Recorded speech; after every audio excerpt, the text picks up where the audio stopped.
লিবিয়ার একজন হজ যাত্রী আমের তার নাম, সে বিমানে উঠতে পারে নাই। কেন? তার পাসপোর্টের জটিলতা ছিল। দেখা গেছে বিমান উঠে গেছে তাকে ফেলে, পাইলট দরজার খুলবে না, টাইম শেষ।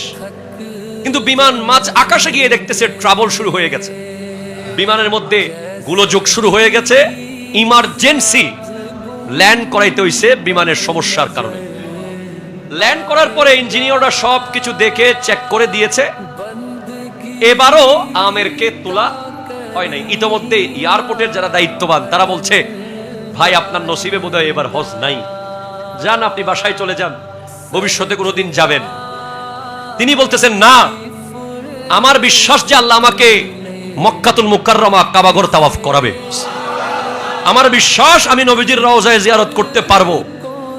ওনার ইমানের জোর, এতেকাদ, নির্ভরশীলতা, বিশ্বাস, সেকেন্ডবারও বিমান ওনাকে না নিয়ে উঠে গেছে। কিন্তু উনি এয়ারপোর্ট ছাড়ে নাই, উনি বসে আছে।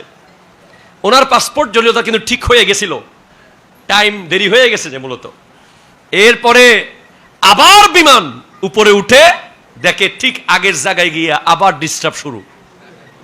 এবার বিমান নেমে বলছে চেকিং টেকিং লাগবে না। ওই যে ব্যক্তির কথা বারবার ফোনে বলছিলেন, তুলতে বলেছিলেন, ওই আমেরকে আগে বিমানে তুলেন। সাথে সাথে এয়ারপোর্ট কর্তৃপক্ষ ওই হাজিকে যখন বিমানে তুললো, আলহামদুলিল্লাহ ওই বিমান সরাসরি জেদ্দা এয়ারপোর্টে গিয়ে নেমে গেছে। ওয়া মান ইয়াতাওয়াক্কাল আলাল্লাহ ফাহুয়া হাসবুহু। জোরে বলেন সুবহানাল্লাহ।